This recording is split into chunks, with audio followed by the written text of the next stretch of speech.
नमस्कार दोस्तों, उम्मीद करता हूँ आप लोग अच्छे होंगे। तो दोस्तों आज हम ट्रायंगल की जो सीरीज़ थी जिसके बारे में हम जान रहे थे, उसका क्या है आज तीसरा लेक्चर है और ये आज ट्रायंगल के जितने भी कॉन्सेप्ट हैं सारे के सारे आज खत्म हो जाएँगे। उसके बाद हम क्या करेंगे कोऑर्डिनेटर के सारे टाइप्स देखेंगे कि उसमें कैसे क्वेश्चन बनते हैं। आज हम लास्ट चैप्टर कर रहे हैं किसका? आज हम करेंगे ट्रायंगल का लास्ट जो कॉन्सेप्ट होते हैं सारे ट्रायंगल का, ठीक है? कि कैसे-कैसे क्वेश्चन पूछे जाते हैं और कैसे-कैसे उसके अंदर जो भी डायग्राम्स होती हैं उसके हिसाब से कैसे क्वेश्चंस बनते हैं एसएससी में। तो आज वो तीसरा वीडियो है। देखते हैं अगला क्या करना है हमें। मान लीजिए कि एक ट्रायंगल है, ये ट्रायंगल है ए बी सी और ये क्या है लंब है उसके ऊपर 90 डिग्री का एंगल, इसे मान लेते हैं हम डी। अगर तो केस क्या है ये, अगर इफ एडी परपेंडिकुलर और बीसी ऐसा की सिचुएशन मिला हुआ हो, ठीक है? अगर एडी परपेंडिकुलर बीसी ऐसा सिचुएशन मिला हो तो उस केस में हमें क्या करना है? तो इस केस में कंडीशन क्या सेटिस्फाई होती है? अगर ए बी जो है परपेंडिकुलर है बीसी के ऊपर तो होता है ए बी का स्क्वायर बटा ए बी का स्क्वायर, ये आपस में 4/3 के रेशो में होते हैं, ठीक है? ये कंडीशन आपने याद रखनी है।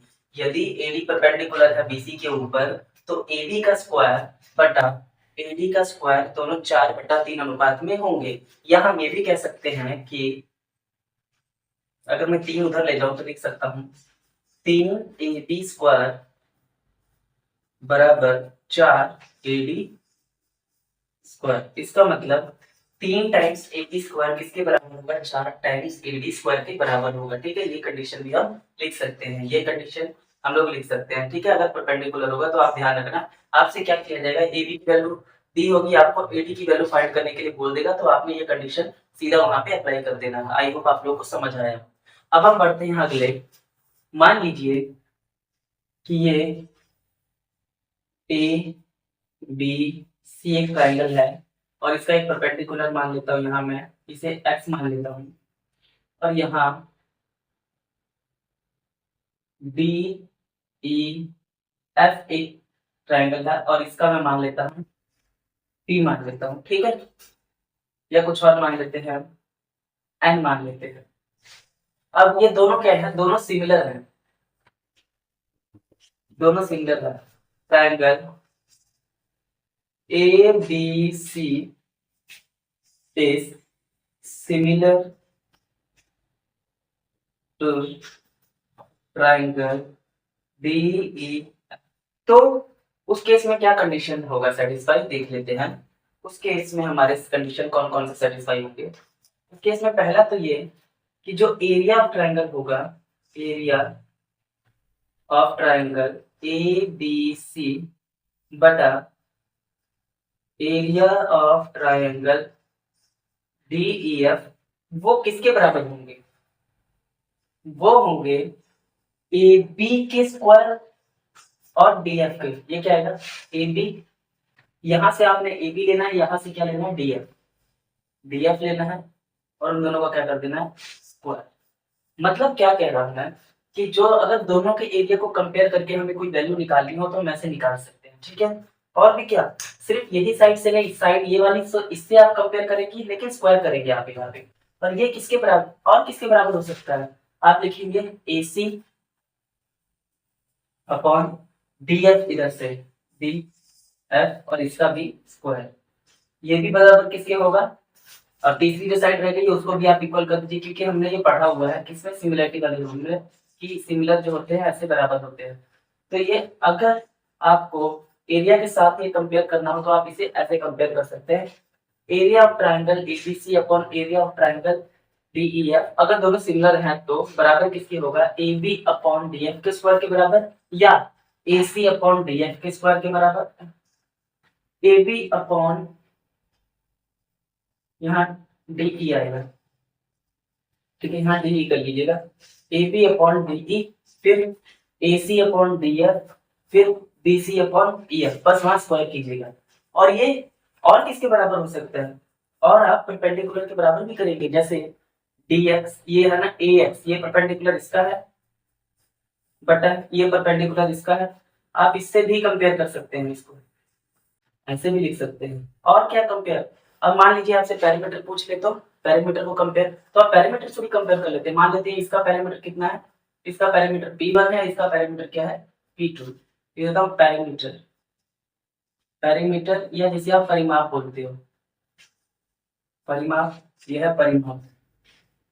ठीक है, तो ये भी आपस में कंपेयर कर सकते हैं P1 अपॉन P2, इसका भी स्क्वायर। ठीक है, आई होप आप लोगों को ये समझ आ गया होगा कि क्या है, अगर आपको दोनों सिमिलर ट्रायंगल मिले हो तो आप क्या क्या आपस में कॉमन कर सकते हैं वेरीफाई करने के लिए। जैसे area of triangle ABC upon area of triangle DF किसके बराबर हो सकते हैं, या तो एबी अपॉन डीएफ के स्क्वायर के बराबर, या तो एसी अपॉन सीएफ के, या तो बीसी अपॉन ईएफ के हो सकते हैं। ठीक है, या तो ये परपेंडिकुलर से ये परपेंडिकुलर के बराबर, उसका भी स्क्वायर, या तो दोनों के पैरामीटर के स्क्वायर के बराबर। ठीक है, आई होप आप लोगों को ये कंडीशन समझ में आ गई होगी।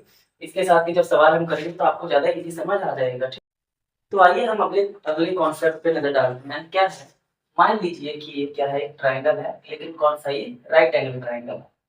ये है ए, ये है बी और ये है सी। ठीक है, तो यदि मैं मान लेता हूं कि यहाँ पर कोई एक पॉइंट है पी, यहाँ पर एक पॉइंट है क्या, ये दोनों क्या है, ये मिड पॉइंट है किसके, P and Q are mid points of A B and B सी।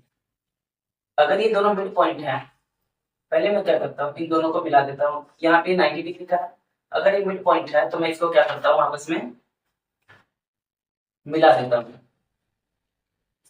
इन दोनों को आपस में मिला दिया, पी और क्यू को, दोनों मिड पॉइंट थे। ठीक है, इस पी क्यू को मैंने क्या कर दिया, आपस में मिला दिया। अब यहाँ से ए से क्यू को मिला देना है और इस पी को मिला दीजिए सी के साथ, ऐसा कुछ बन गया। ठीक है, ऐसा डायग्राम आपको मिलेगा और आपसे वैल्यू पूछी जाती है कि बताइए वैल्यू कैसे वेरीफाई होंगी या कैसे निकालनी है। अगर आपको कुछ ऐसा केस मिला हो कि यहाँ पे मिड पॉइंट मिला, अगर ये मिड पॉइंट है तो ये बराबर इसको बांटेगा, ये बराबर इसको बांटेगा। ठीक है, और पूछा जाएगा आपको, या तो पीक्यू की वैल्यू पूछ ली जाएगी, ए क्यू की पूछ ली जाएगी, पीसी की पूछ ली जाएगी, या कहीं से भी कोई वैल्यू पूछ ली जा सकती है। वैल्यूज आपको अलग अलग दी होंगी। तो इस केस में क्या होता है, यदि मिड पॉइंट है, दोनों मिले हुए हैं और ऐसा कुछ आपको डायग्राम दिख जाए तो कैसे करना है। यहाँ पे कंडीशंस होती हैं, कैसे, यहाँ होता है 4 टाइम्स ऑफ ए क्यू का स्क्वायर प्लस, यहाँ बड़ा ब्रैकेट लगा देते हैं, 4 बार ए क्यू का स्क्वायर प्लस पीसी का स्क्वायर। ठीक है, देखिए 4 टाइम्स ऑफ किसका, ए क्यू का इंटू पीसी का स्क्वायर किसके बराबर होता है, 5 टाइम्स ऑफ एसी के स्क्वायर के बराबर, 5 टाइम्स ऑफ एसी के स्क्वायर के बराबर होता है। या हम कह सकते हैं कि 20 टाइम्स ऑफ इसके किसके, पी क्यू के स्क्वायर के बराबर हो सकता है, पी क्यू के स्क्वायर के बराबर हो सकता है। आप समझ गए क्या कह रहा हूं, जब ऐसा कंडीशन हो तो क्या होगा, ए क्यू प्लस पीसी का स्क्वायर, ए क्यू प्लस पीसी का स्क्वायर किस 4 बार अगर करेंगे वो बराबर होगा 5 टाइम्स ऑफ एसी के स्क्वायर के, या हम कह सकते हैं 20 टाइम्स ऑफ इसके पी क्यू के स्क्वायर के बराबर होगा।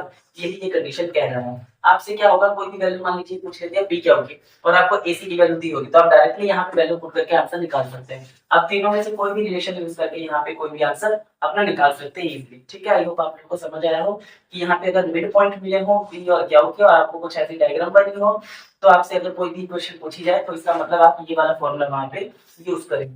ठीक है, इसी के साथ में आपको एक और कॉन्सेप्ट बता देता हूँ। क्या, मान लीजिए कि ये ट्रायंगल है ए बी सी। ठीक है, यहां से मैं क्या कर रहा हूँ, एक मीडियन ड्रॉ कर रहा हूँ। मान लीजिए वो पॉइंट है क्या, एन, यहां से भी एक मीडियन ड्रॉ कर रहा हूँ, यहाँ से एक पॉइंट एम लगा लेते हैं।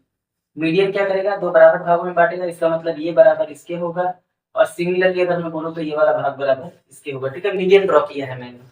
और अगर मान लीजिए पहले मैं लिखूं M C M is median on A B. Similarly क्या होगा, B and S median on S. और अगर ये दोनों मीडियन आपस में अगर 90 डिग्री पे बाइसेक्ट करे तो if both median bisect each other